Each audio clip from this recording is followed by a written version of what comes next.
Muito boa tarde, como vão as coisas? Que a paz do Senhor esteja conosco.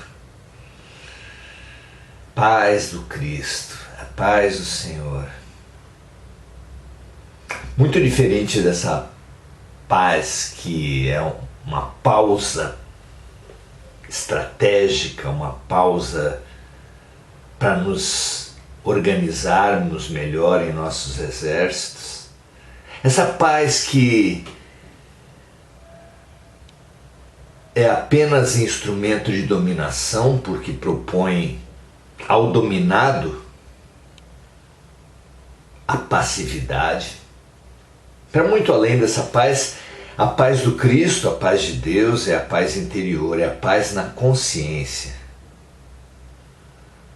Eis aí uma meta existencial da máxima importância. Cultivar a paz na consciência. Não é pouco. É muito e é o essencial. Hoje viemos continuar então os nossos estudos a respeito da vida e de nós, de fora como dentro. Porque tudo sendo um só, o fora ajuda a entender o dentro, o material ajuda a entender o espiritual. Hoje viemos falar a respeito disso. A relação do material e do espiritual na condição humana. A partir de O Livro dos Espíritos, temos feito essa trajetória de autoconhecimento através do conhecimento. Porque conhecimento e autoconhecimento são duas faces da mesma moeda. É impossível uma moeda não ter as duas faces, é impossível uma evolução não compreender os dois lados, é impossível conhecer alguma coisa sem se autoconhecer, mesmo que nós estejamos acostumados a isso. Focados no externo, podemos dar pouca importância para o interno e assim ficamos conhecendo um lado só da moeda, como a humanidade conhece um lado só da lua. Mas a moeda continua tendo dois lados, a lua continua tendo uma face oculta e a face oculta do nosso conhecimento é o autoconhecimento. Hoje é muito comum que as pessoas se orgulhem de conhecer muitos países, de ter lido muitos livros, de ter vivido muitas experiências, ter frequentado diversos ambientes, diversas religiões, diversas doutrinas, disciplinas, filosofias. Mas fazer essa conexão, mergulhar-se no conhecimento profundo da vida como base para o autoconhecimento é um desafio que nós encaramos aqui hoje. Vamos lá? Fundamental que a gente consiga avançar, assim fora como dentro, assim na terra como no céu, assim no alto como embaixo. Conexões. Aprender e estudar sem estabelecer conexões é uma ilusão, é um desperdício. Que assim não seja conosco. O Livro dos Espíritos de Allan Kardec, em suas 1019 perguntas, é fabuloso roteiro desse conhecimento fora como dentro. Hoje estamos, vejamos aqui, na 54ª pergunta. A pergunta 54 que Allan Kardec faz aos espíritos de luz. E que vai tocar exatamente nessa dupla face, nesses dois lados da realidade, que seja a matéria e o espírito. A pergunta é assim: uma vez que a espécie humana não procede de um único indivíduo, lembramos que nas últimas perguntas Kardec tocou na questão, no mito de Adão e Eva, e ali ficou claro que não se trata de uma realidade objetiva, nem poderia, por inúmeros fatores, entre os quais, porque se Adão e Eva fossem o primeiro homem e a primeira mulher, e tivessem tido apenas 3 filhos, isso obrigaria os filhos a terem relações com a própria mãe, e essas relações consanguíneas, além de problemáticas em termos de convivência,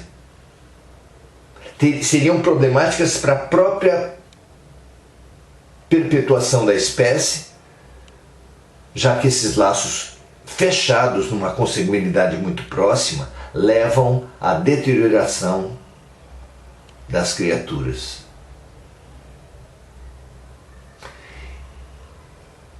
Além de tudo, a própria Bíblia fala que um dos filhos de Adão e Eva saiu dali e foi para uma cidade onde constituiu família. Ora, se o filho de Adão e Eva saiu do paraíso, saiu do lugar onde eles estavam, do jardim do Éden, e encontrou uma cidade onde constituiu família, fica claro, pela própria Bíblia, que não era a primeira família da criação. Não é? Muito bem. Então aqui Kardec pergunta: uma vez que a espécie humana não procede de um único indivíduo, nem poderia, os homens devem deixar de se considerar irmãos?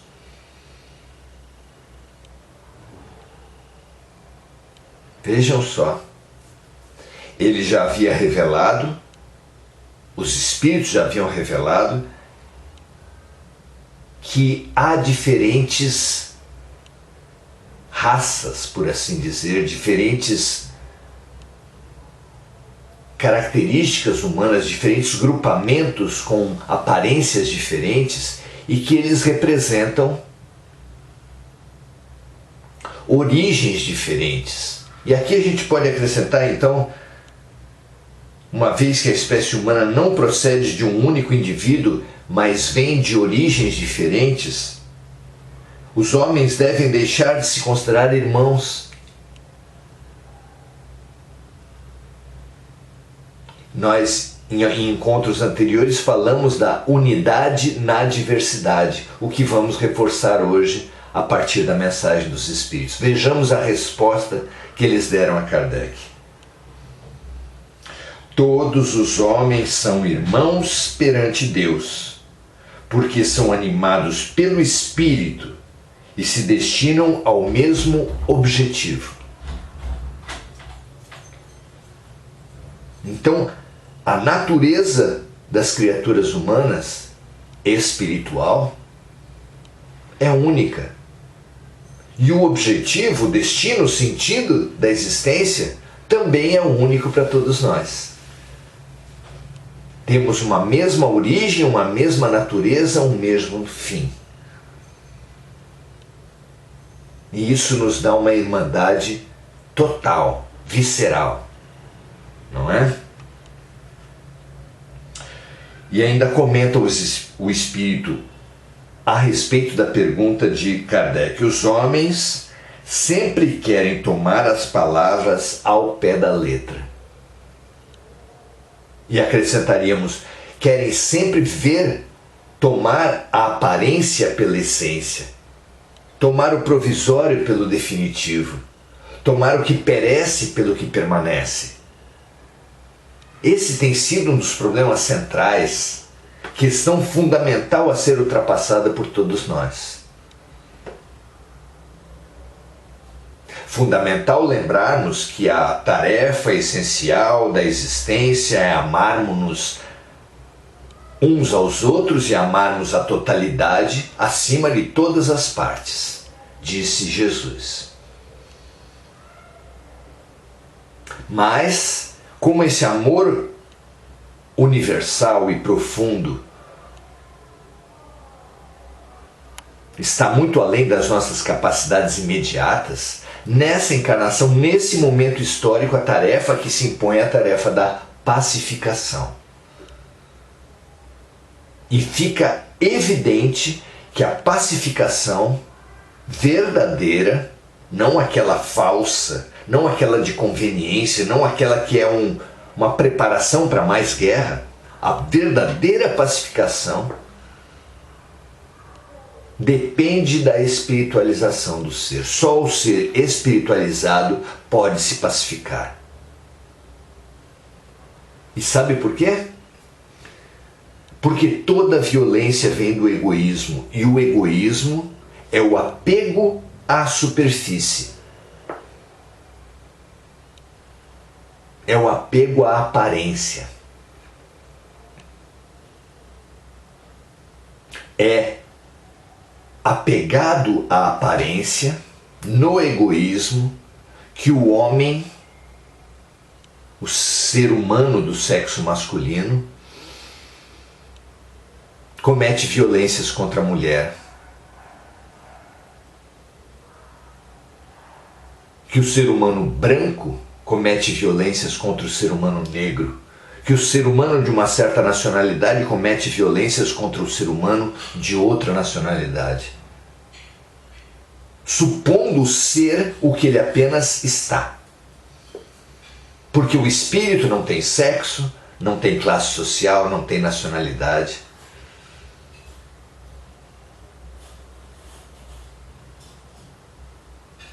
É como se nós, num shopping center, por exemplo, recebêssemos o comando de nos agrupar as pessoas que têm roupas com a mesma cor. De um lado, os com roupa branca, do outro lado, os com roupa preta, do outro lado, os com roupa vermelha, azul, amarela e assim por diante. E quando os grupos se houvessem formado naqueles milhares de pessoas, separando famílias, porque é claro, as famílias não saem com a mesma cor, viesse o comando: guerreiem-se, disputem, eliminem-se. Qual a decisão a tomar? A pergunta básica é: por que eu guerrearei outra pessoa? Apenas por estar com uma roupa diferente? Essa voz que nos manda guerrear apenas por estarmos com roupas diferentes é o ego, é o apego à aparência, é o apego ao não ser. O ego é a máscara do que nós não somos.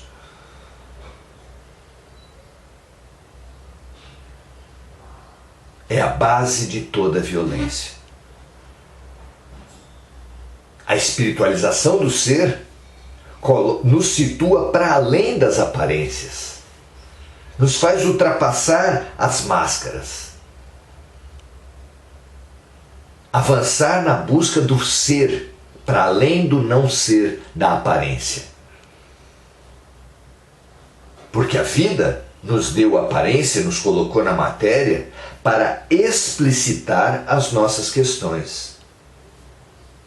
Não para piorá-las, não para aumentar as nossas doenças.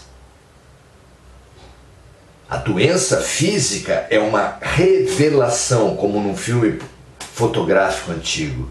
É uma explicitação da nossa desarmonia espiritual. É um estágio fundamental para o nosso diagnóstico, para a nossa cura, portanto.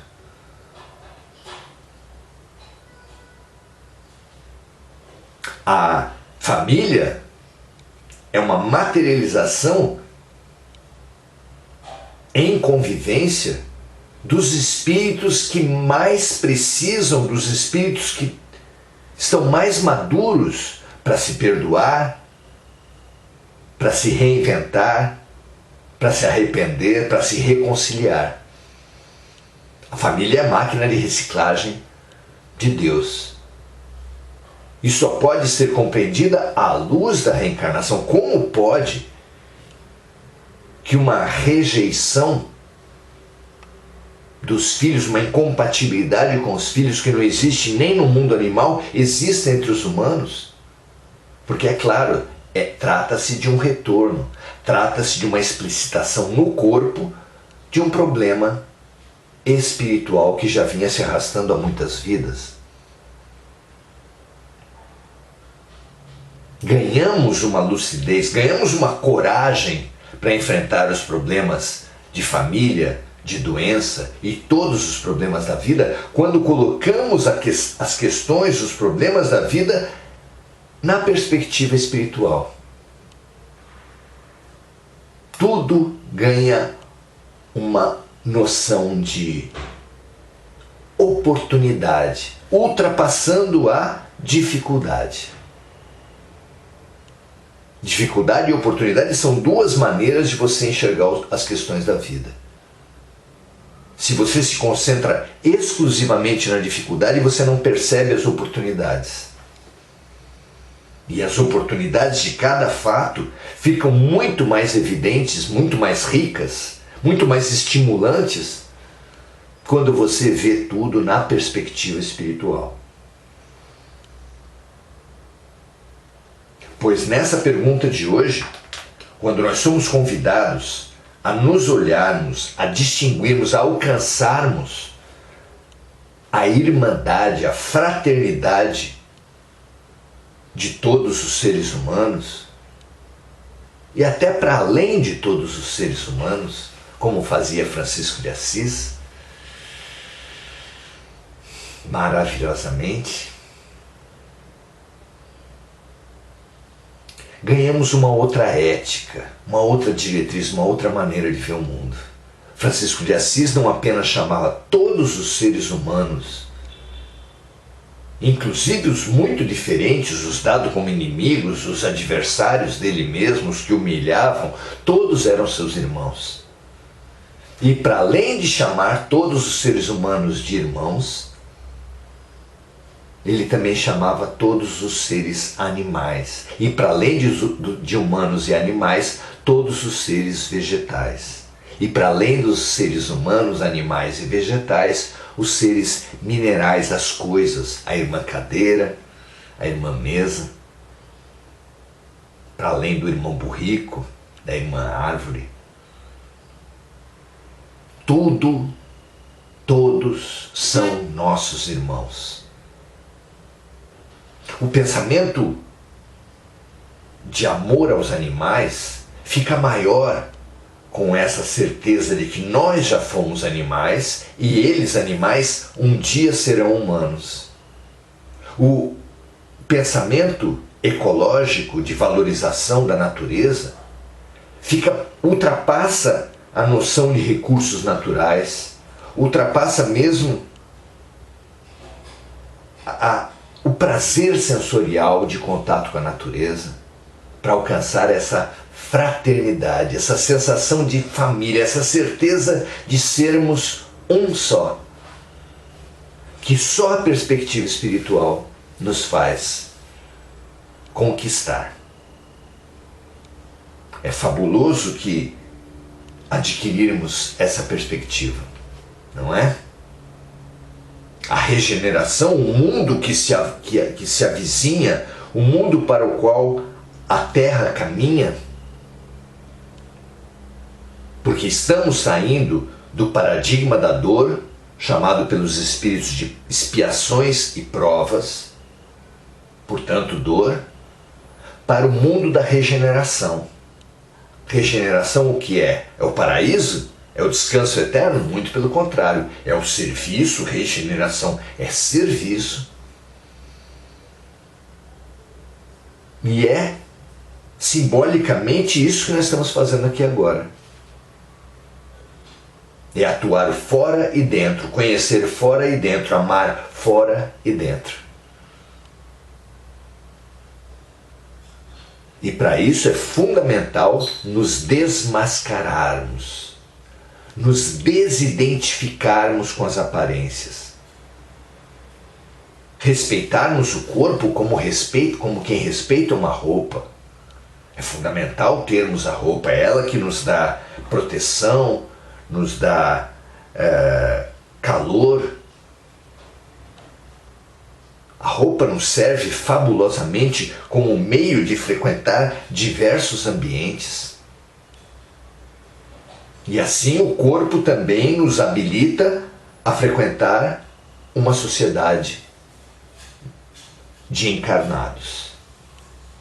Precisamos também ser encarnados para frequentar um mundo encarnado que nos propicia essa explicitação fabulosa dos problemas espirituais, mas que, tomada ao pé da letra,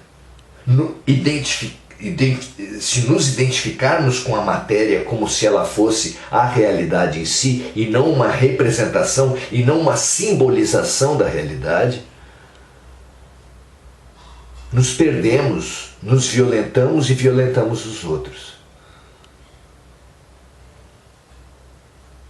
Aquele que vê a doença e a morte do corpo como fim, aumenta terrivelmente a sua crise, a sua dor, perde-se. Aquele que vê a antipatia, até física, que nós temos com algumas pessoas, se deixa dominar por esse imediatismo, essa aparência, essa superficialidade, perde uma oportunidade fantástica de reconciliação, de reparação, de reciclagem do lixo interior e do lixo do outro. Precisamos demais avançar na perspectiva espiritual. Aqui o comentário dos Espíritos é: os homens sempre querem tomar as palavras ao pé da letra, e queremos tomar também a matéria e o corpo como a realidade última. O que é base de toda violência, achando que somos ricos quando apenas estamos, achando que somos brancos quando apenas estamos, achando que somos homens quando apenas estamos, que somos brasileiros quando apenas estamos. Nos empurramos, tomamos isso como base da violência de sexo, de nação, de classe social, de raça. Aquela pacificação a qual Jesus nos estimula e nos incita, como uma urgência máxima desse momento: bem-aventurados os mansos e pacíficos, porque eles herdarão a terra, para ser conquistada em profundidade, precisa da perspectiva espiritual. Vejam, meus amigos, minhas amigas, a importância da sua caminhada, de tudo que você já fez até aqui para avançar no aspecto espiritual. E que coisa fabulosa que é essa comunidade que nós fizemos do Oração Ação, unindo as suas diferentes caminhadas nesse momento para interagirmos, nos estimularmos, nos encorajarmos e continuarmos cada um na sua caminhada, nos seus estudos, nos seus avanços, nos seus serviços. Aprendamos a fraternidade, as bases fundamentais, essenciais da fraternidade universal. Que é com essas bases que nós nos transformaremos e nós ajudaremos a transformar o mundo. Que nós nos